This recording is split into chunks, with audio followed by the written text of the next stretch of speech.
శ్రీను, నేను ఇంకొకసారి కలుస్తాను. నువ్వుగా మాట్లాడే పొజిషన్లో ఉన్నప్పుడు కలుస్తాను. నీ మనసులో మాటలు ఓపెన్ గా చెప్పగలిగే రోజున కలుస్తాను.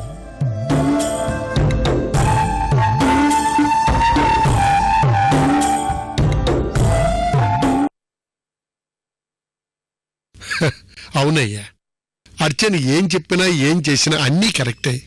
ఎందుకంటే అన్నీ ఆలోచించే చేస్తుంది. ఆవేశంగా ఏ నిర్ణయాలు తీసుకోదు. అవునయ్యా, ఏది చెప్పాలన్నా కుండ బద్దలు కొట్టినట్టు ఉన్నది ఉన్నట్టుగా ముఖం మీద చెప్తుంది. ఏది చేసినా మీరు చేసినట్టుగానే ఉంటుంది. అంతా మీ పోలికే.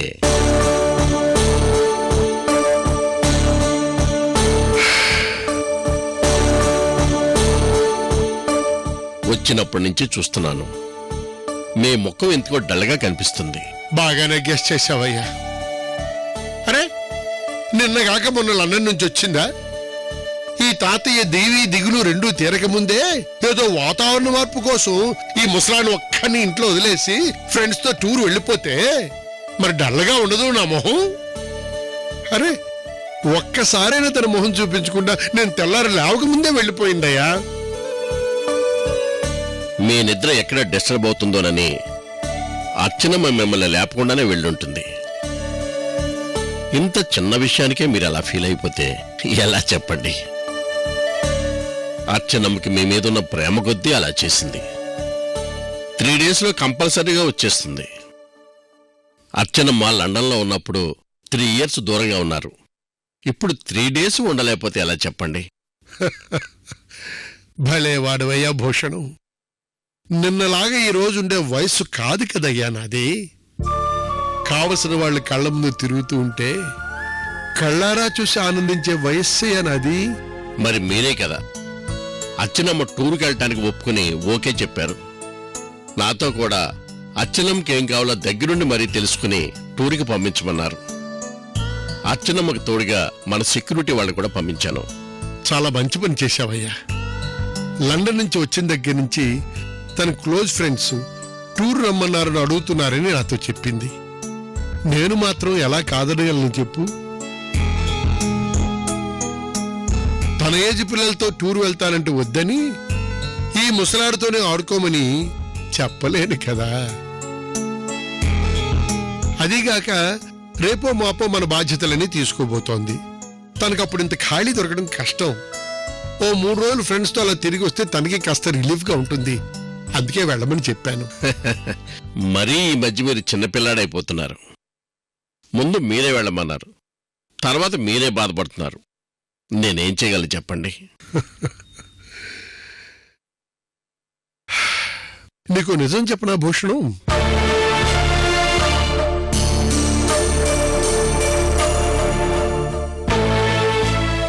అర్చనదుటి కూర్చొని తన కళ్ళల్లోకి చూస్తూ ఉంటే నేను బీపీ టాబ్లెట్ వేసుకోపోయినా నార్మల్గానే ఉంటానయ్యా. అందుకే తనెప్పుడూ నా కళ్ళెదుటే ఉండాలనుకుంటాను. అందుకేనయ్యా మా అబ్బాయి భవానీతో అర్చనమ్మకి పెళ్ళయ్యాక కూడా ఒక్క పూటైనా అర్చనమ్మను మా ఇంట్లో ఉండమని చెప్పం. ఎప్పటికీ మీకు నచ్చినట్లే అర్చనమ్మని మీ కళ్ళ ముందు ఉండేటట్టు చేస్తాం. మీ కళ్ళలో ఆనందం కంటే మాకేం కావాలయ్యా?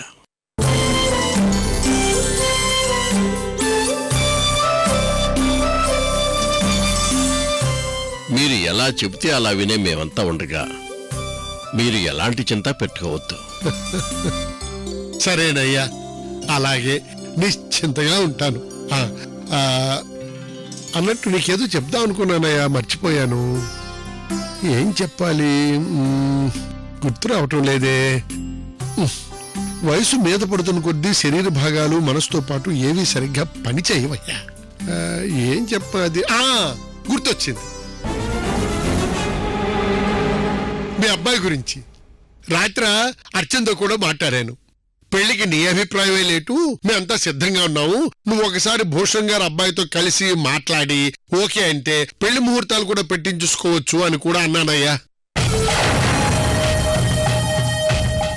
కానీ అర్చన నేను ఆ విషయం చెప్పే టైంకి వేరే మూడ్లో ఉంది.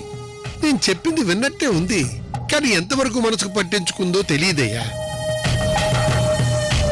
సరేలే తాతయ్య, పెళ్లి విషయం తర్వాత మాట్లాడుకుందాము అంది. తన టైంకి టూర్ హడావుడిలో ఉంది, ఫ్రెండ్స్ కూడా వచ్చారు. సరేలేమ్మా నీ ఇష్టం అన్నాను. మంచి పని చేశారయ్యా. పెళ్లికి అంత తొందరే ఉంది చెప్పండి.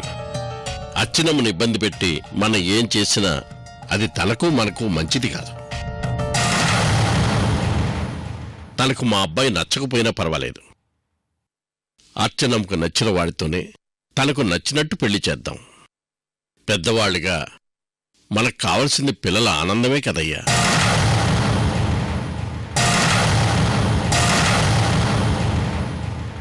భూషణు, చెప్పండయ్యా. 7 పదులు నిండిన వాణ్ణి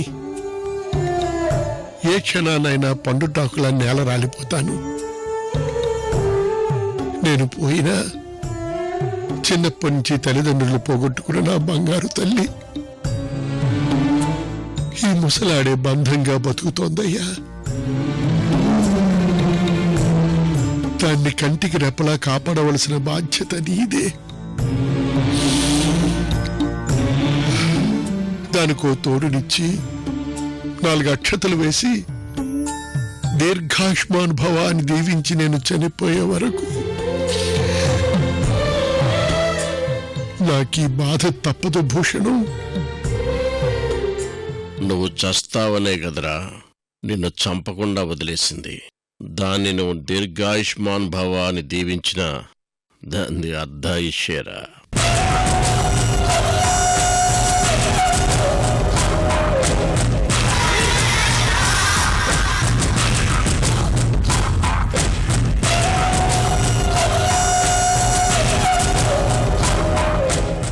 భూషణం, అయ్యా, నా చాదస్తంతో నిన్ను కూడా చిరాకు పరిచినట్టున్నాను, ఏమనుకోకు. ఎంత మాటయ్యా. మీ బాధనైనా సంతోషాన్నైనా మేం పంచుకోవటానికే మీ పంచను బతుకుతున్నాం. మీరు మమ్మల్ని చూసి ఏమీ అనుకోకుండా ఉంటే మాకదే 10,000. అదేంటోనయ్యా, అర్చన ఈ ఇంట్లో తిరుగాడుతూ నా కంటికి కనబడకపోతే నాకంతా శూన్యంలాగుంటుంది. మీరన్నది నిజమేనయ్యా. మీకున్న ఇంత ఆస్తికి, ఇంత పెద్ద ఇంటికి అచ్చినమ్మే కదా ఏకైక వారసురాలు. అలాంటి తన ఇంట్లో లేకపోతే ఈ ఇంటికి అందమే ఉంటుంది, మీ కంట్లో ఆనందమే ఉంటుంది. అందుకే ఈసారి అచ్చినమ్మని ఎక్కడికి పంపొద్దు. మీ మాట వినకుండా ఒకవేళ తను వెళ్లాలని నిర్ణయం తీసుకున్నా మీరే అర్చనతో కలిసి వెళ్లటానికి నిర్ణయం తీసుకోండి. అప్పుడు ఎప్పటికీ అర్చన దూరంగా వెళ్ళలేదు, వెళ్ళినా మీకు దూరంగా ఉండదు. ఈసారి దాన్ని ఎక్కడికైనా ఒక్కదాన్ని చచ్చినా వెళ్ళనివ్వనయ్యా.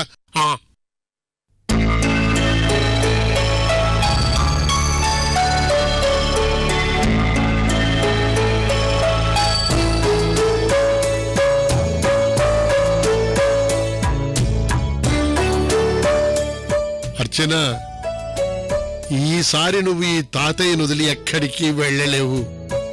నీతోనే ఈ తాతయ్య, ఈ తాతయ్యతోనే నువ్వు.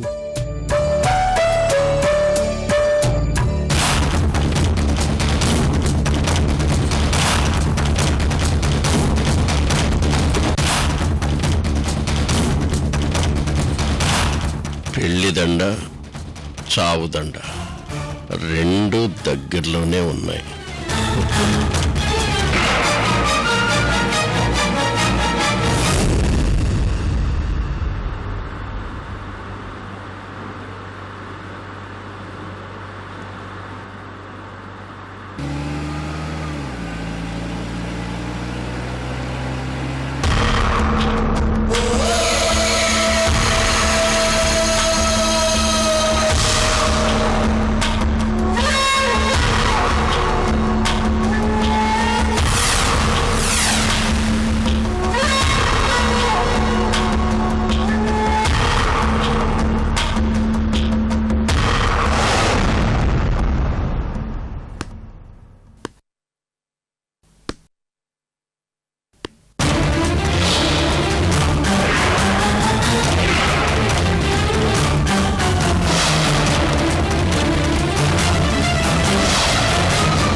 సరే, నువ్వు వెళ్ళు. ఏమైనా ఉంటే తర్వాత మాట్లాడుకుందాం.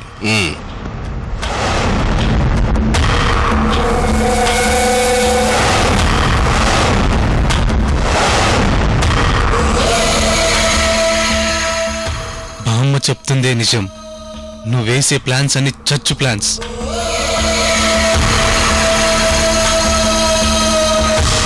ఇప్పుడు దాంతో నాకు పెళ్లి చేయాలనే ప్లాన్ బాగుంది, కానీ పెళ్లికి ముసల్లో నొప్పించడం ముఖ్యం కాదు, వయసులో ఉన్న దాన్ని నొప్పించడం ముఖ్యం.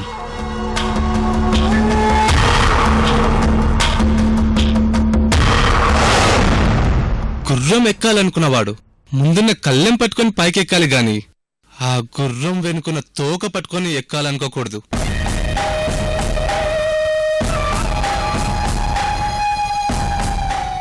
నువ్వేదో పీకి పెళ్లి పందిరు వేస్తావని నమ్మడం నాది తెలివి తక్కువ. సీనుగాడి ఫ్రెండ్ రవిగాడు చెప్పింది విన్నావు కదా? అది మనసు వాడికిచ్చి మనవు నన్ను చేసుకునే అవసరం దానికి లేదు. నీకు భయపడి నాతో తాళి కట్టించుకునే అంత పిరికిది కాదు.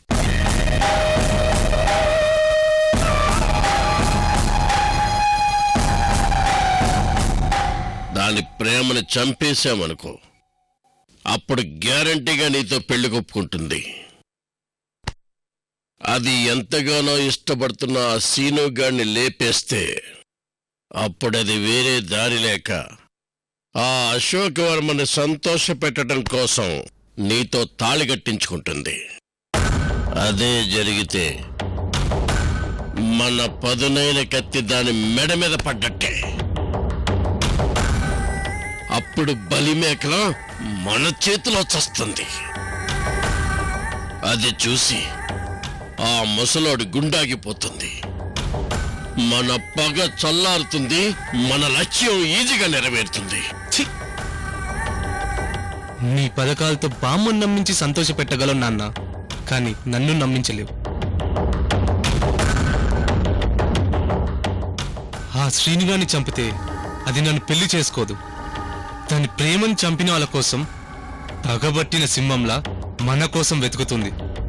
దానికి నిజం తెలిసి మన మీదికొస్తే మనం పారిపోవడం తప్ప ఎదురు నిలబడలేం.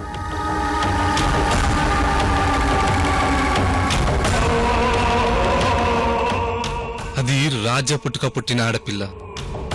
పగబట్టినా ప్రేమించినా అంత సులువుగా వదిలిపెట్టదు.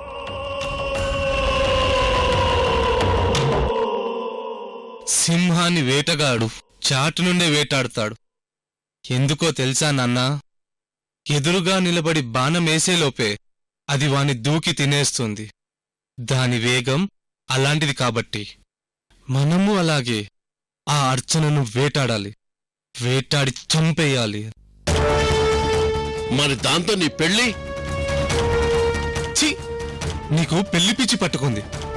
నన్నది పెళ్లి చేసుకోవడం కోసం ఆ ముసలోడి దగ్గర ఒప్పుకున్నా తర్వాత నేను ఎలాంటి వాన్నో ఈ రోజు కాకపోతే రేపైనా తెలుసుకుంటుంది. అప్పుడు అది మన నమ్మక ద్రోహాన్ని క్షమిస్తుంది అనుకున్నావా? అదీ కాక దాని అమ్మా నాన్నలను కూడా నువ్వే చంపేసి దానికి దూరం చేసావని తెలిస్తే నిన్ను నడి రోడ్డు మీద నరకడానికి కూడా వెనకడుగు వేయదు.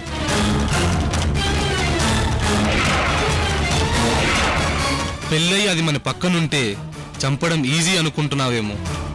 సింహం ప్రక్కనే ఉండి మనం దాన్ని వేటాడాలని చూసినప్పుడు అది ఇంకా ప్రమాదం. తేడా వస్తే వెంటనే దొరికిపోతాం. అప్పుడు మనల్ని చంపడం దానికి తేలికవుతుంది.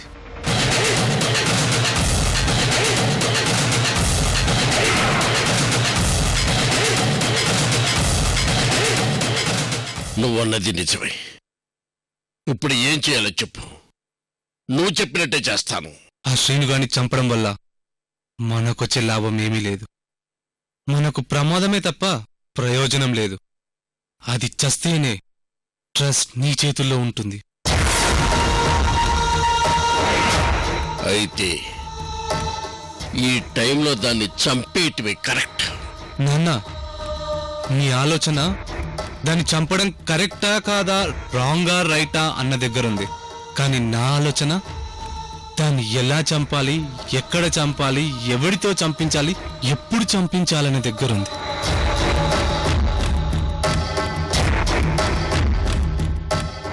అర్చన ఇప్పుడు ఎక్కడుంది? ఫ్రెండ్స్తో కలిసి మార్నింగే టూర్కి వెళ్ళింది.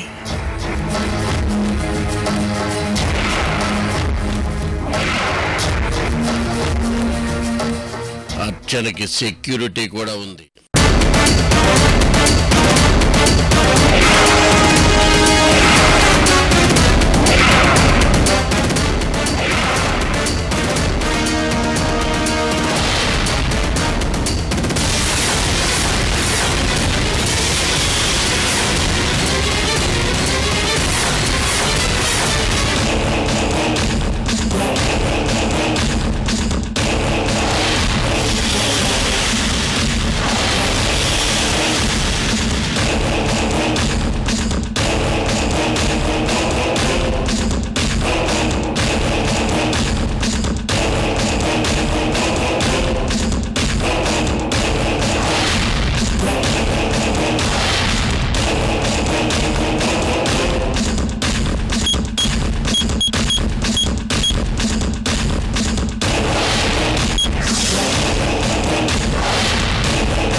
చెప్పండి సార్. నువ్వు వచ్చి అర్జెంటుగా నన్ను కలు. ఓకే సార్, ఇప్పుడే వచ్చి కలుస్తాను.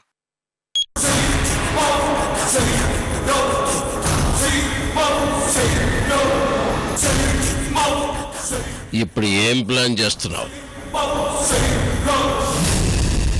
నీకు బామ్మకి చెప్పను. మీరు ఇన్నాళ్ళు చెప్పి చేయలేనిది నేనిప్పుడు చేసి చూపిస్తాను. దాని బూడిద మీకు కానుక పంపిస్తాను. అర్చన,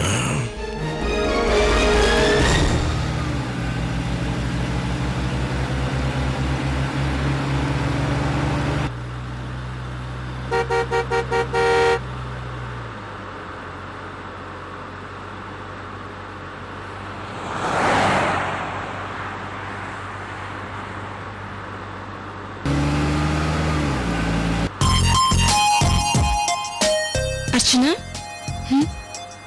ప్లాన్ చేసుకున్నాం గాని నువ్వు ఇలా మాతో టూర్కి వస్తావని గాని మీ తాతగారు పంపడానికి ఒప్పుకుంటారని గాని నేను అసలు ఎక్స్పెక్ట్ చేయలేదే. నువ్వు లండన్ వెళ్ళిపోయాక నిజంగా మేం ముగ్గురం ఎప్పుడూ తప్ప కలవలేకపోయేవాళ్ళమే. ఇదిగో నువ్వొచ్చు, ఇప్పుడంతా హ్యాపీ జర్నీయే. నిజంగా అర్చన, నీ సంగతి ఏమో తెలియదు గాని నీతో ఎంజాయ్ చేయడానికి ఈ 2 రోజులు సరిపోనే సరిపోవు.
హలో సార్, అర్చన కారులో బయలుదేరింది.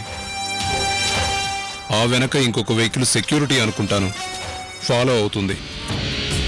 చూడు, నాకు క్రికెట్ కామెంటరీలా రన్నింగ్ కామెంటరీ చెప్పొద్దు. నాకు మిస్ కాకుండా పని కావాలి. Okay sir, done.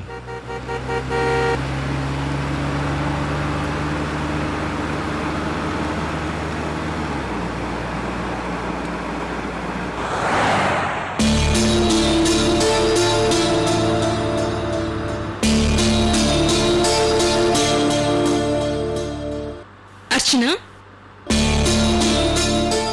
మనం హ్యాపీ మూడ్ లో ఎంజాయ్ చేయడానికి వెళ్తున్నాం, కానీ ఎందుకో నువ్వు డల్ గా ఉన్నావు.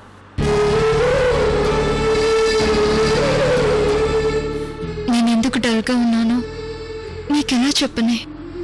నాకు తాతయ్య తర్వాత అంత ఇష్టమైన నా క్లోజ్ ఫ్రెండ్ శ్రీనుని లండన్ నుంచి వచ్చిన తర్వాత కలవడానికని ఎంతో ఎక్సైట్మెంట్తో వెళ్తే ఎందుకో శ్రీను నాకు అర్థం కానట్టుగా నన్ను అవాయిడ్ చేయడానికి ట్రై చేస్తున్నట్టుగా బిహేవ్ చేశాడనిపించింది.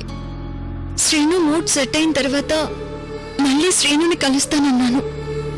అక్కడే ఉంటే శ్రీను చుట్టూనే నా ఆలోచనలు తిరుగుతాయి. వాటి నుండి బయటపడ్డానికని ఈ ట్రిప్ వస్తున్నాను తప్ప మీతో ఎంజాయ్ చేయడానికి రావడం లేదే.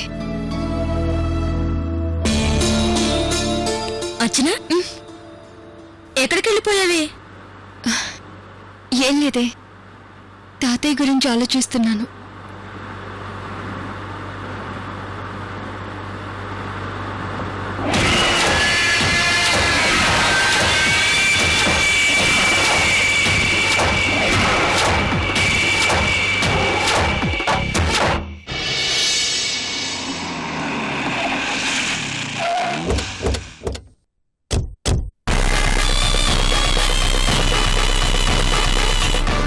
ఏంట్రా మేడం గారి కారు ఇక్కడ ఆగింది? అది నాకు అర్థం కావట్లేదు.